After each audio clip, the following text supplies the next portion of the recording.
So, my last video about Death Prophet, I felt like I didn't do her justice since I got a strange idea about shortening the videos. I have since changed my mind based on your feedback, so I decided to do DP again. Go to this time on the screen for the new content if you have already seen the last video, though I recommend watching the whole thing.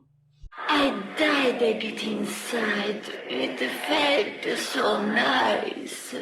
The great sage Thales, a Greek mathematician from around year 600 BC, was once asked, "What is the most difficult thing to do?"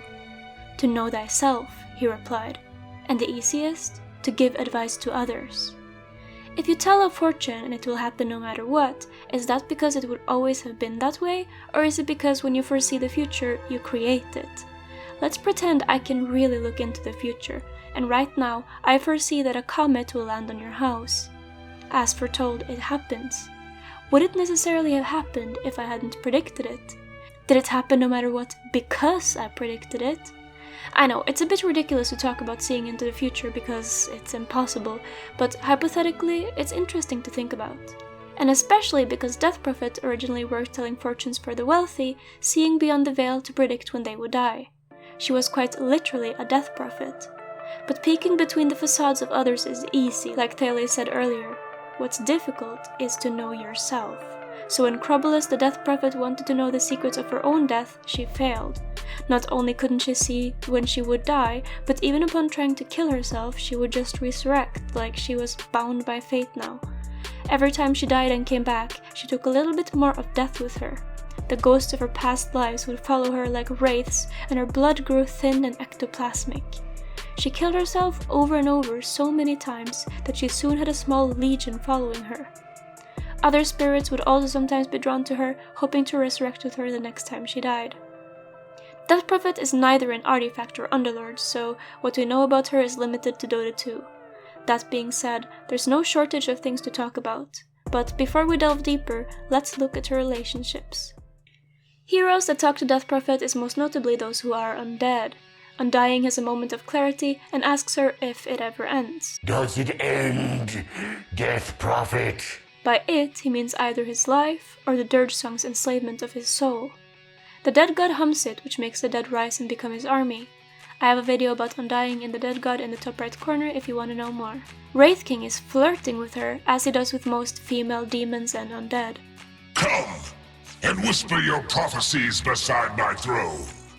Notable heroes who talk to her when killing her is Abaddon, Bane, Visage, and other spooky undead and evil heroes.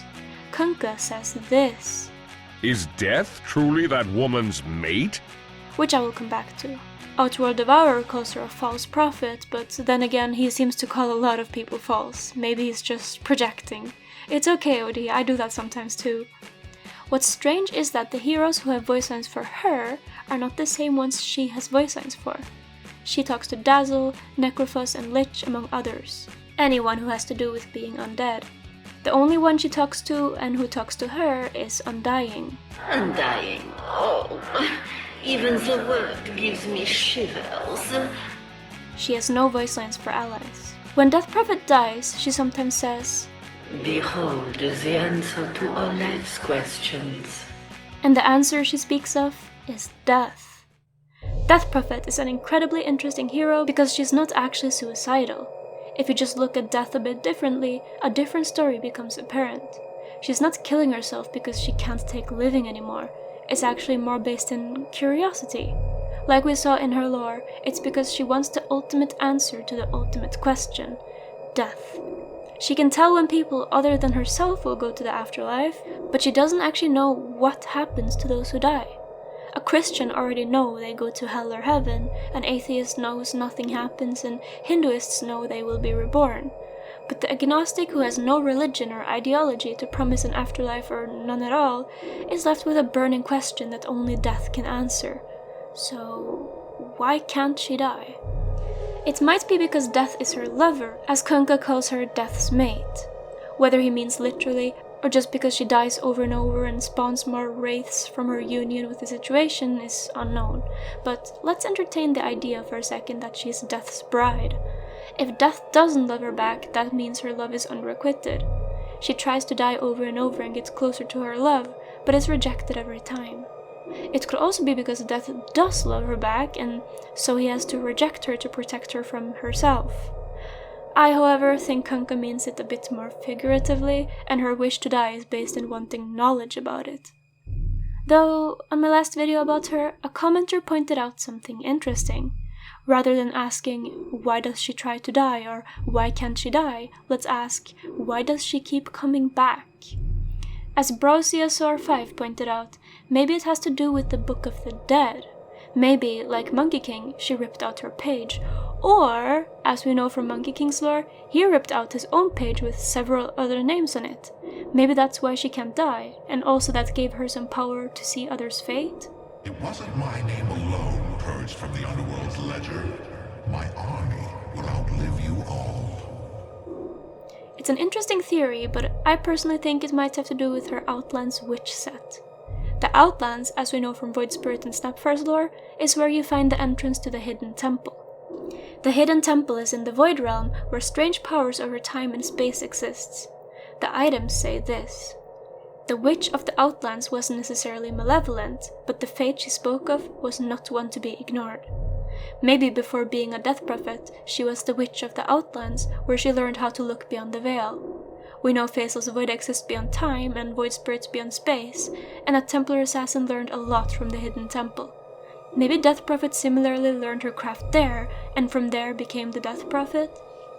But the cosmetic Augur's Belt describes her power as a curse, and the Blindfold of the Gloom says this. Few can predict the price to be paid for piercing the veil.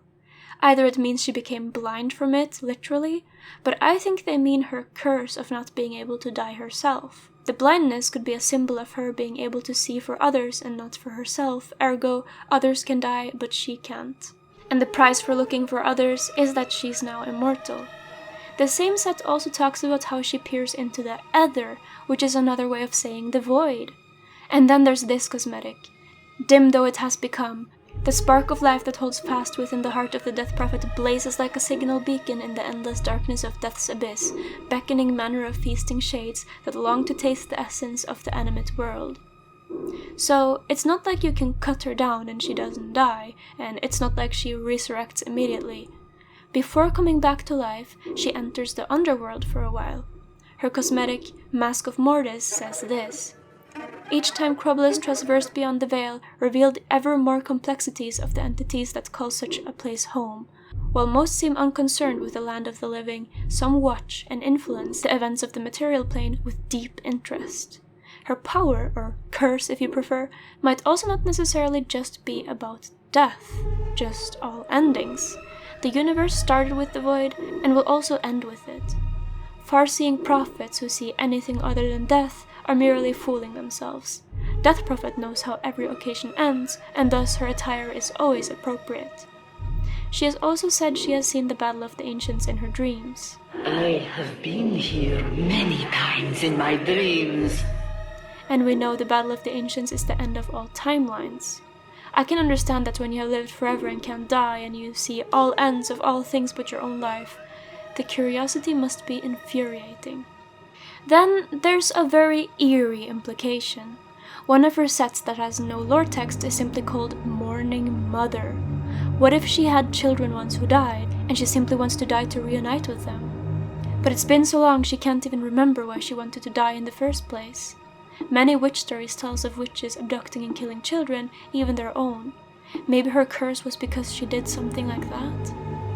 Whether you believe death is her lover, that she's connected to the void, or she's a child-killing witch with a curse, the truth, no matter what, is she's sick of other people's fates and wants to know her own, through the only way possible to get the answer to the ultimate question.